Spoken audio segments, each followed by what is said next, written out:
Bismillahirrahmanirrahim. Assalamualaikum warahmatullahi wabarakatuh.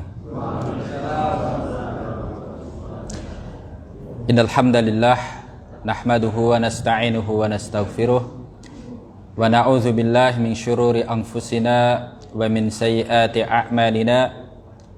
May yahdihillahu fala mudhillalah wa may yudlilhu fala hadiyalah.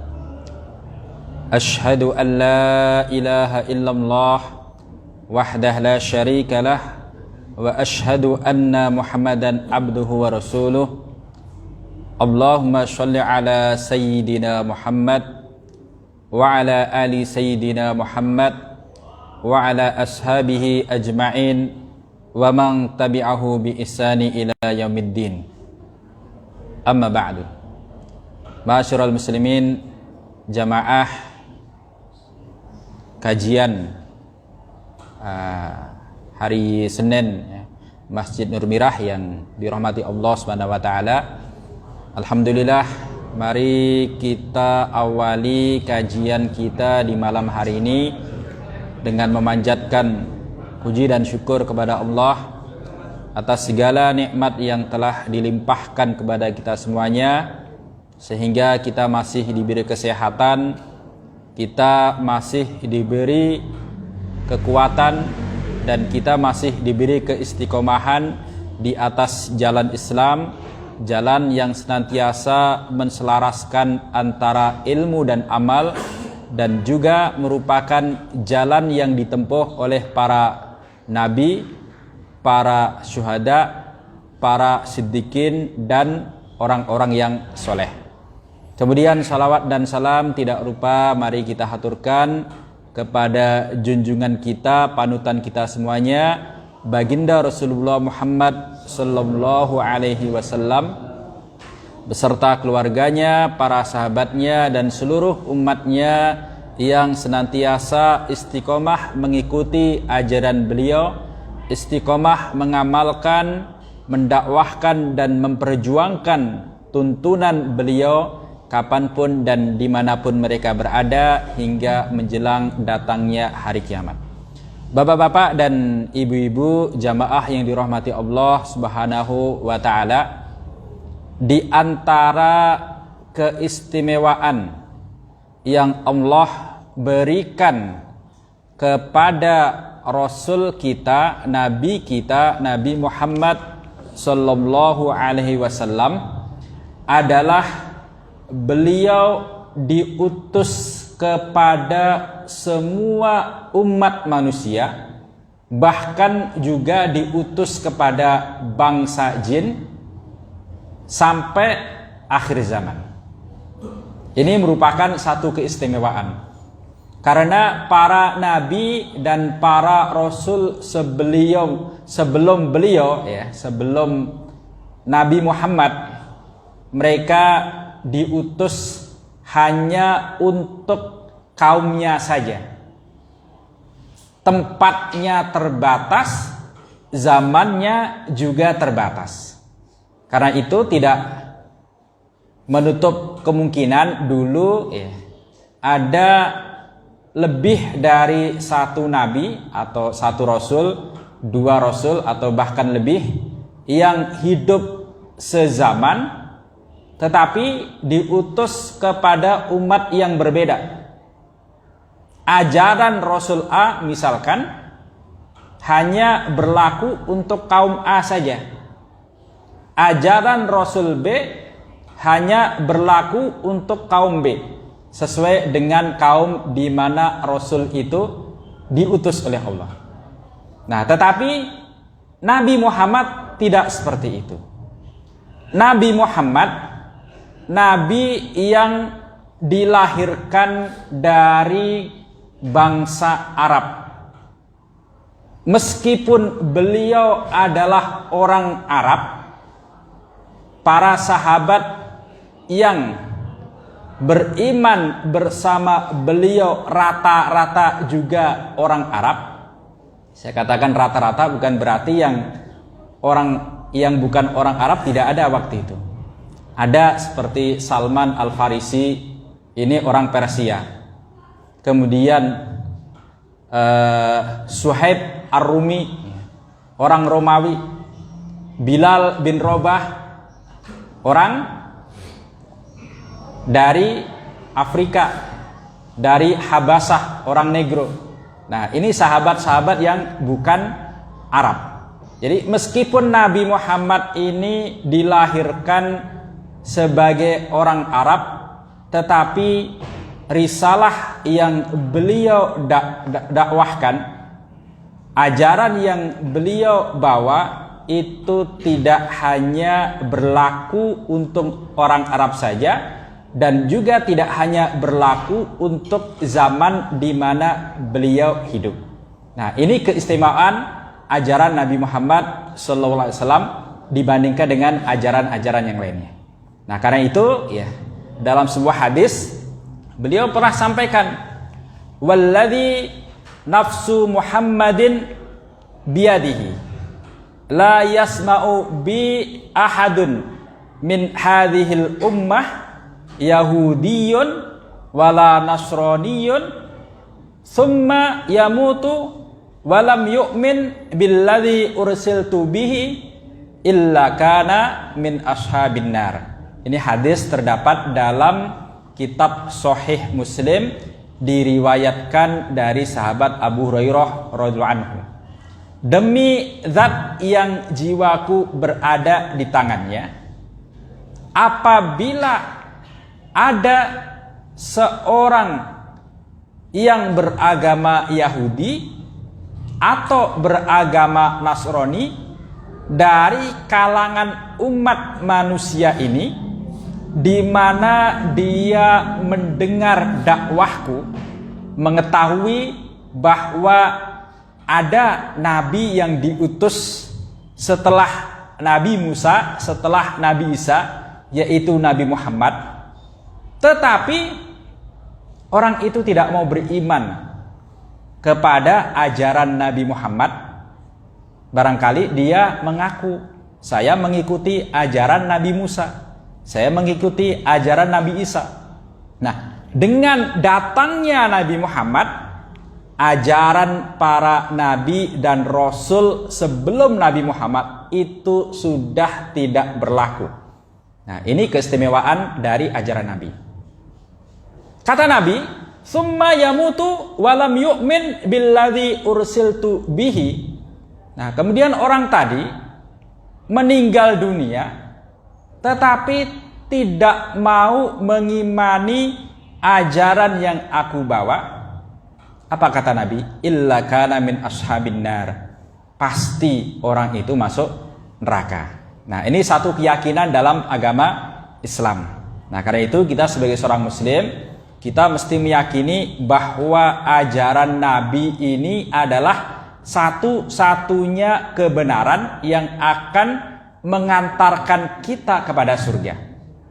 Nah, ini keyakinan yang mesti kita pegang kuat-kuat. Nah, kenapa demikian bapak-bapak dan ibu-ibu? Ya, kita ini hidup di zaman yang terlalu banyak godaan, terlalu banyak tantangan yang bisa membuat iman kita ini ambiar. Nah, kadang kita mendengar ya, ada selentingan dari kiri kanan kita yang mengatakan, jadi orang Islam jangan terlalu fanatik dong. Jadi orang Islam jangan merasa agamanya yang benar sendiri. Nah, sementara agama yang lainnya salah.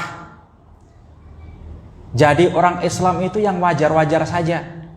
Kita hidup di negeri di mana penduduknya bukan hanya orang Islam saja. Ada orang-orang yang beragama lain, ada orang Kristen, orang Katolik, orang Hindu, orang Buddha. Masa kamu merasa agama kamu yang benar saja sementara yang lainnya enggak? Nah, kalau urusan agama, urusan keyakinan, memang kita harus seperti itu. Nabi mengajarkan kita dalam hadisnya sebagaimana yang saya sampaikan tadi. Begitu Nabi datang membawa ajaran Islam, maka kalau ada orang yang tidak mengimani ajaran Nabi, ya dia salah. Kalau sampai mati, nasibnya di neraka. Nah, ini keyakinan harus kita pegang kuat-kuat. Kalau umat beragama yang lainnya punya keyakinan misalkan yang benar agama aku aja, kamu orang Islam salah, ya monggo. Kita juga nggak akan memaksa kamu jangan punya keyakinan seperti itu. Urusan keyakinan monggo. Dan saya yakin masing-masing agama itu punya keyakinan yang benar adalah agamanya sendiri. Agama yang dia peluk, itu monggo. Dan sudah semestinya seperti itu. Nah, jamaah yang dirahmati Allah SWT. Nah, kembali kepada kajian kita tentang keistimewaan risalah Nabi, ya. Risalah yang Allah jadikan sebagai risalah terakhir dan berlaku bagi semua umat manusia sampai akhir zaman. Nah, oleh karena itu yang penting untuk kita pahami bahwa Islam ini bukan agama Arab. Nabi Muhammad memang beliau orang Arab, tapi Islam ini bukan agama Arab. Artinya agama Islam ini bukanlah agama yang dikhususkan hanya untuk orang Arab. Sehingga pada saat kita berusaha untuk menjalankan ajaran Islam dengan sebaik-baiknya, jangan sampai kemudian ada yang mengatakan kamu jadi orang jangan ke Arab-Arapan. Kamu jadi orang kok pakai baju ke Arab-Arapan. Baju ke Arab-Arapan seperti apa? Lah itu pakai jilbab ke Arab-Arapan. Nah, ini salah ya. Dulu sebelum syariat menutup aurat atau syariat hijab Allah turunkan, orang Arab sendiri pakaiannya juga banyak yang buka-bukaan. Nah, saya pernah sampaikan ya, di zaman jahiliyah ya, orang Arab itu tawaf mengelilingi Ka'bah dalam keadaan telanjang. Cuma telanjangnya mereka ya, itu ada shiftnya, ada jadwalnya. Kalau siang jadwalnya laki-laki, kalau malam jadwalnya para wanita. Kalau jadwalnya laki-laki yang sedang tawaf telanjang, maka tidak boleh ada wanita yang ikut nimbrung di situ. Bisa kena sanksi. Begitu juga kalau malam jadwalnya wanita tawaf telanjang, maka tidak boleh ada laki-laki yang ikut tawaf di situ. Jadi jilbab atau juga ajaran-ajaran lain ya, itu bukan ajaran Arab, tetapi itu adalah ajaran Islam. Nah, ini yang penting untuk kita pahami.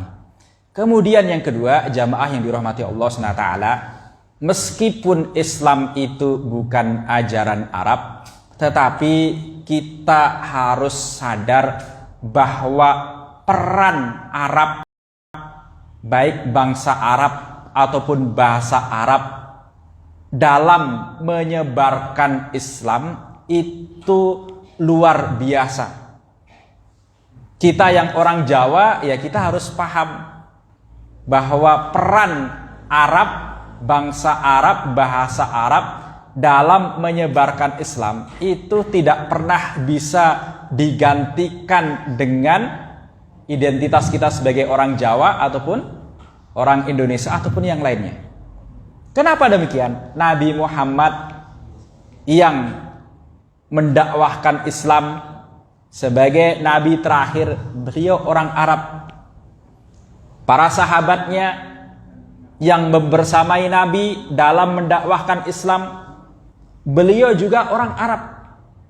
Kemudian juga Al-Quran ini diturunkan dengan bahasa Arab. Bahasa yang Allah pilih untuk menyampaikan wahyu terakhir itu bahasa Arab. Dan bahasa ini Allah jaga sampai hari kiamat. bahasa bangsa manapun biasanya mengalami perkembangan, termasuk bahasa Jawa kita. Bahasa Jawa itu setidaknya bisa dibagi menjadi 3, bapak-bapak dan ibu-ibu yang dirahmati Allah ya. Ada bahasa Jawa kuno, bahasa Jawa zaman Mataram kuno, Mataram Hindu, zaman kerajaan ya sampai kerajaan Singosari kan. Itu bahasa Jawa kuno yang tertulis di prasasti-prasasti ya, di candi-candi itu, yang kalau kita baca pun ya sudah tulisannya susah dibaca. Nah, artinya pun kita juga belum tentu mudeng. Kenapa? Karena bahasa Jawa kuno hari ini sudah nggak kita pakai. Yang kedua ada bahasa Jawa pertengahan. Itu bahasa Jawa mulai dipakai di zaman Majapahit sampai abad ke-16. Zaman-zaman Demak ya, zaman-zaman Pajang ya, 1500-an sekian ya. Itu masih menggunakan bahasanya masih menggunakan bahasa Jawa pertengahan.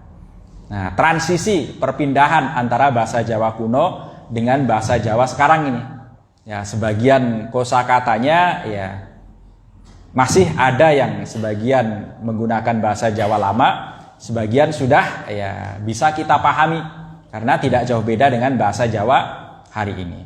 Yang ketiga adalah bahasa Jawa baru. Bahasa Jawa baru yang masih kita pakai sampai hari ini. Nah, saya ketika ya menyelesaikan ya kuliah saya di Universitas Ibnu Khaldun Bogor ya, saya meneliti naskah ya, yang berasal dari abad 16. Nah, naskah ini diduga kuat ditulis oleh Sunan Bonang. Namanya Primbon Bonang atau Kitab Bonang. Nah, saya ya ketika pertama kali tertarik untuk meneliti naskah ini ya pede sekali ya. Kenapa? Ya bahasanya pakai bahasa Jawa. Masih mending daripada pakai bahasa Inggris. Nah, kenapa? Ya karena saya orang Jawa, ya setidaknya ya, kalaupun nanti nggak paham kan bisa tanya teman saya yang sama-sama orang Jawa. Tetapi begitu saya baca, Masya Allah ya, ternyata bahasa Jawanya beda dengan bahasa Jawa kita hari ini. Karena yang dipakai adalah bahasa Jawa abad 16 yang kebanyakan kosakatanya hari ini sudah nggak dipakai orang. Ada terjemahannya dengan bahasa Inggris. Nah, tetapi ketika saya baca terjemahannya, ya tambah pusing saya. Nah, sampai saya mikir ini apa karena bahasa Inggris saya begitu canggih ya, sampai pusing ya nggak ngerti ya. Akhirnya saya minta teman untuk menerjemahkan. Mas ini tolong diterjemahkan yang bahasa Inggris ini ke bahasa Indonesia. Saya bayar ya. Jenengan minta berapa, saya bayar. Oke, deal, minta sekian. Nah, beberapa hari kemudian teman tadi menghubungi saya lagi. Mas, ternyata wangil banget mas. Saya minta tambahan waktu, terus minta tambahan bayaran. Oke, ya.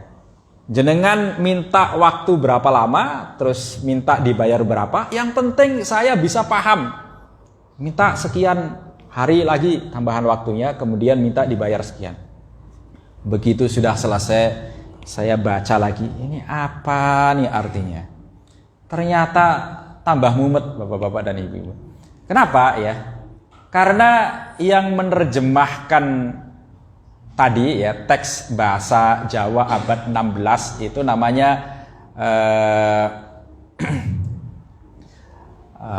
seorang orientalis Belanda ya. Saya lupa namanya itu. Dia ini memang pakar bahasa Jawa. Nah, tetapi dalam naskah itu kan banyak istilah-istilah akidah, istilah-istilah dalam ajaran Islam yang diterjemahkan ke dalam bahasa Jawa. Yang kalau orang nggak paham ajaran Islam, kemungkinan besar terjemahannya ngawur.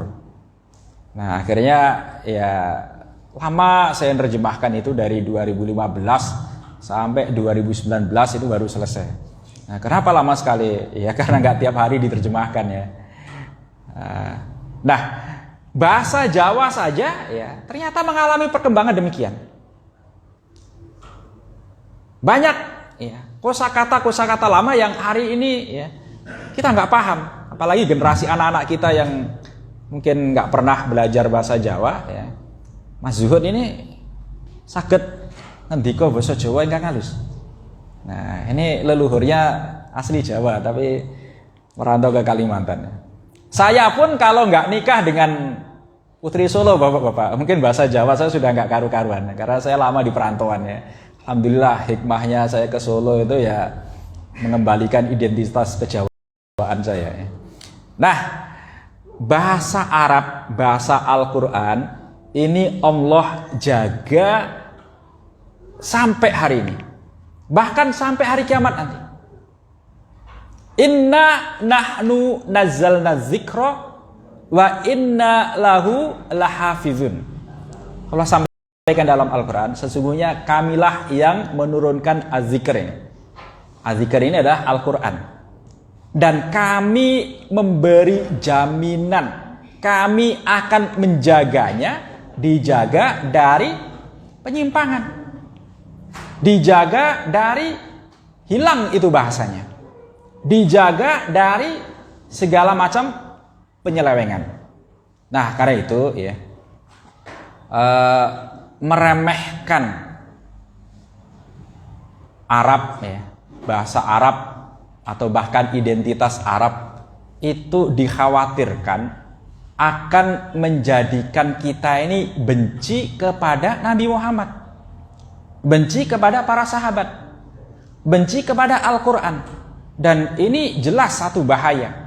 Nah, karena ya ini akan menjadikan kita sebagai seorang muslim tetapi tidak cinta kepada agamanya. Nah, ini fenomena seperti ini hari ini kan ya muncul ya di sekitar kita ya. Ada orang-orang yang merasa nggak nyaman dengan Islam, kemudian ketidaknyamanan itu sering ditutup-tutupi dengan menyerang Arab. Kita kalau bicara jangan ke Arab-Araban. Nah, bahasa kita, bahasa Indonesia ini banyak sekali menyerap kosakata Arab. Bukan hanya semata-mata Arabnya, tetapi Arab yang Islam. Ada banyak kata-kata, kata syukur, sabar, kemudian yang saya duduk ini kursi, ya. Nah, apalagi ya, masjid, ya. Takwa, iman, ya. Jenazah, ya. Sampai ya kita belajar pakai kertas, kita mandi pakai sabun. Nah, sabun itu dari sobun. Nah, ini menunjukkan dulu yang ngajari kita mandi bersih itu ya orang Islam. Yang ngajari kita nulis ya, kita belajar, kita nulis pakai kertas ya orang Islam. Nah, dan mereka menyampaikan ajaran tadi dengan bahasa Arab. Nah, kemudian yang kedua, jamaah yang dirahmati Allah SWT, di antara keistimewaan yang Allah berikan kepada Nabi Muhammad Sallallahu Alaihi Wasallam adalah nasab beliau ini jelas, dan beliau berasal dari nasab yang mulia. Nah, orang Arab ini memang mereka punya tradisi untuk menjaga nasab mereka. Yang ini perlu untuk kita contoh. Nabi Muhammad SAW Allah utus kepada bangsa yang ummi. Huwallazi ba'atsa fil ummiyina rasulam minhum. Dalam surat Al-Jumu'ah ayat pertama Allah sampaikan seperti itu. Dialah yang telah mengutus kepada kaum yang ummi seorang rasul dari kalangan mereka. Ummi itu maksudnya apa? Ummi itu maksudnya mereka tidak mengenal bacaan dan tulisan. Jadi tradisinya pada saat Nabi lahir, orang Arab itu memang tidak begitu butuh dengan budaya tulis menulis. Baca membaca itu mereka nggak butuh. Di kalangan mereka yang bisa membaca dan menulis itu bisa dihitung jari. Hanya belasan orang saja. Yang berkembang di kalangan mereka itu tradisi lisan. Tradisi berbicara. Tradisi menghafal. Nah, termasuk juga yang mereka pelajari pada saat mereka belajar dengan mengembangkan tradisi lisan itu adalah cerita-cerita tentang leluhur mereka. Termasuk juga yang mereka pelajari adalah tentang nasab mereka. Nah, makanya urusan nasab ini memang orang Arab ini dikenal lebih disiplin dibandingkan dengan bangsa-bangsa yang lainnya. Dan ketika Islam datang, masalah menjaga nasab ini menjadi masalah yang diakui sebagai sesuatu yang penting dalam agama Islam. Nah, karena itu ya sudah semestinya ya kita ini juga berupaya untuk menjaga nasab kita sebagai bagian dari menjaga silaturahmi di kalangan kita. Nah, kadang kalau ya kita tanya misalkan adik-adik kita siapa nama bapaknya, ya karena ketemu dengan bapaknya bisa menjawab ya siapa nama kakeknya ya. Nah, mungkin kakeknya ya masih hidup masih bisa menjawab. Ditanya siapa nama buyutnya, wah sudah susah untuk menjawab. Atas buyutnya, canggahnya, nah, atas canggahnya siapa lagi ya, gantung siwur udek-udek ya sampai sekian generasi itu susah untuk menjawab, bahkan nggak keluar jawaban. Kenapa? Karena nggak pernah dikenalkan dan juga tidak ada catatannya. Nah, kita ini memang lemah dalam masalah catat mencatatnya. Nah, oleh karena itu ya mumpung ya kita ini masih ya diberi kesehatan ya, mari kita kenalkan kepada anak-anak kita siapa saja keluarga kita, leluhur kita, mbah kita itu siapa, kemudian anak keturunannya siapa ya. Ini penting. Ada ya kasus nyata menimpa kakak ya sepupu saya ya, mas sepupu saya ya, anaknya Pak D saya. Bapak saya ini 9 atau 8 bersaudara. Jadi kakek saya ya nikah 2 kali ya. Yang pertama dari istri pertama punya anak 2, istri yang kedua itu 9 atau 8 bersaudara. Nah, suatu ketika ya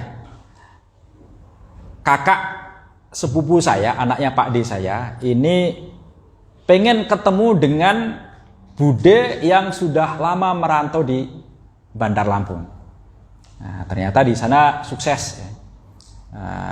Punya kos-kosan. Nah, begitu mas saya datang ke sana, ya, pas sudah ketemu orangnya, dikiranya mahasiswa mau cari kos-kosan. Nah, karena saking lamanya nggak ketemu. Setelah menyampaikan saya Fulan ya, kulo ya Fulan ya dari Ponorogo. Walah lele, tak kira kowe mau mahasiswa arep golek kos-kosan. Tiwas wis arep tak tawari kamar sing kae tibake ponakan dhewe. Nah, ini kalau lama nggak ketemu ya, kemudian ya tidak ada upaya untuk menyambung silaturahmi ya, bisa jadi lebih parah daripada itu. Nah, karena itu penting ya jamaah yang dirahmati Allah Subhanahu wa taala untuk menjaga tali silaturahmi, di antaranya adalah menjaga nasab. Nah, nasab Nabi ini ya, nasab yang mulia sekali. Dalam sebuah hadis riwayat sahabat Ibnu Abbas radhiyallahu anhu, Rasulullah sallallahu alaihi wasallam bersabda ya, Innallaha khalaqal khalqa faja'alani min khairihim min firaqihim wa khairul fariqaini. Sesungguhnya Allah itu menciptakan hamba, menciptakan umat manusia, kemudian Allah menjadikanku berasal dari sebaik-baik mereka, dan dari sebaik-baik kelompok mereka. Summa takhayyarul qabaila faj'alani min khairi qabilatin. Kemudian Allah memilih kabilah-kabilah, ya, ada sekian banyak kabilah-kabilah. Lalu Allah jadikan aku berasal dari sebaik-baik kabilah. Summa takhayyarul buyuta faj'alani min khairi buyutihim. Kemudian Allah memilih rumah-rumah, ya, dan Dia menjadikanku berasal dari sebaik-baik rumah mereka.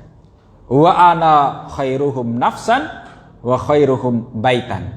Jadi kata Rasulullah, aku ini adalah orang yang paling baik jiwanya dan orang yang paling baik asal keturunannya.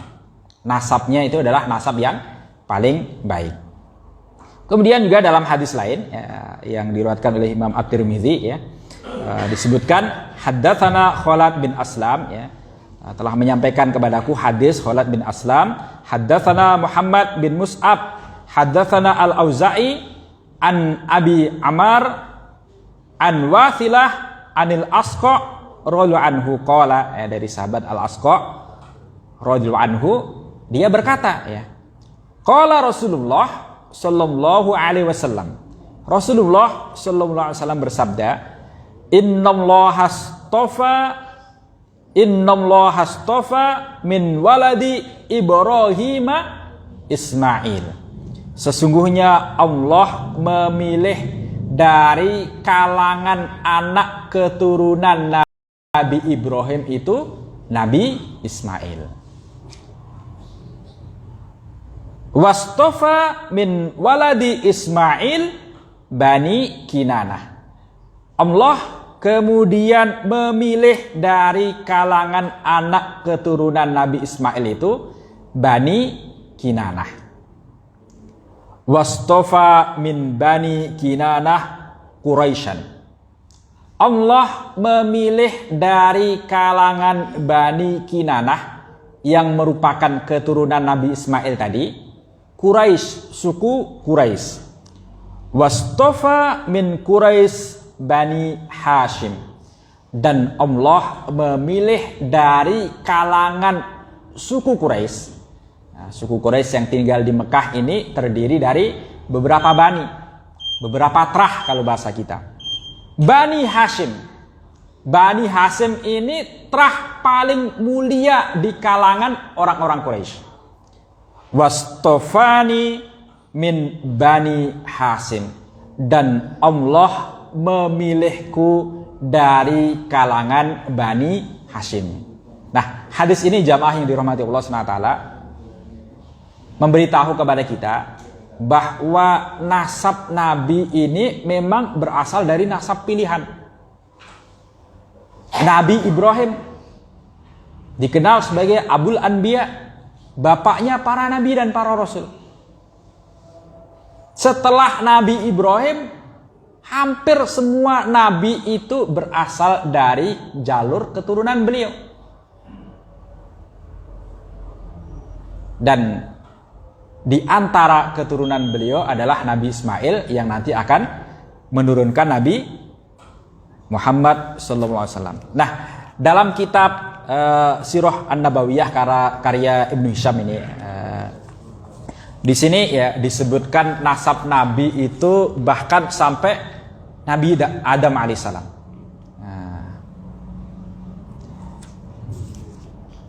Saya bacakan ya sebelum kita akhiri ya.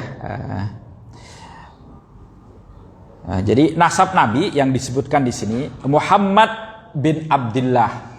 Muhammad putranya Abdullah bin Abdul Muthalib, putranya Abdul Muthalib. Wa ismu Abdul Muthalib Syaibah bin Hasib. Abdul Muthalib ini nama aslinya adalah Syaibah bin Hasim. Kenapa namanya Syaibah dan kenapa jadi Abdul Muthalib? Insyaallah nanti suatu ketika kita akan bahas. Wa ismu Hasim Amru bin Abdi Manaf. Hasim ini buyutnya Nabi, nama aslinya adalah Amru bin Abdi Manaf. Wa ismu Abdi Manaf, ya, Abdi Manaf, ya, bapaknya Hasim, namanya adalah Al-Mughirah bin Qusay, ya.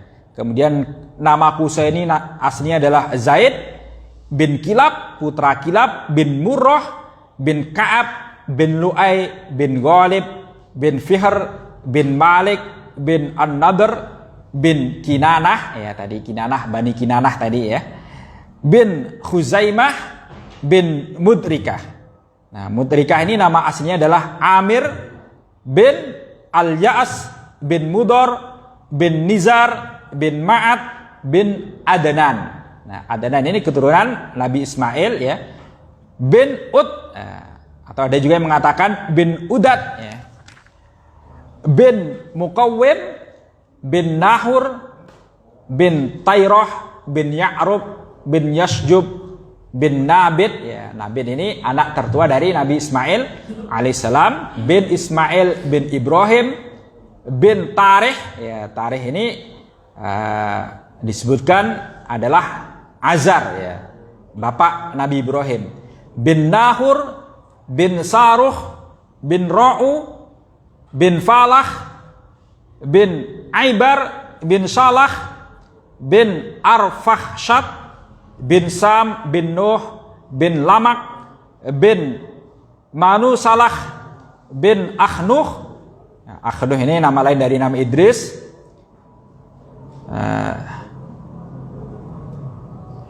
Bin Bart bin Mahlail bin Qainan bin Yanish bin Syed bin Adam. Panjang sekali, ya.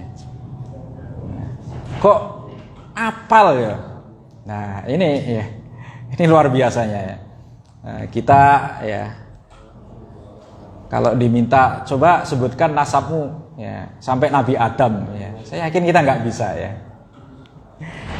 Wallahu a'lam bishawab, ya. Insyaallah nanti kita akan lanjutkan kajian kita di kesempatan berikutnya, ya. Nanti kita akan mulai kajian, ya, dari membahas tentang Nabi Ibrahim sebagai Abul Anbiya, sebagai leluhurnya Nabi Muhammad. Kenapa Nabi Ibrahim? Ya. Karena Nabi Muhammad ini adalah Nabi yang melanjutkan ajaran dari Nabi Ibrahim. Jadi ajarannya Nabi Muhammad ini banyak yang melanjutkan ajarannya Nabi Ibrahim alaihissalam. Barangkali demikian bisa saya sampaikan dalam kesempatan kajian kita di malam hari ini, ya. Semoga apa yang singkat ini bisa bermanfaat bagi kita semuanya. Aqulu qouli hadza wa sallallahu ala nabiyyina wa ala alihi wasallam. Assalamualaikum warahmatullahi wabarakatuh.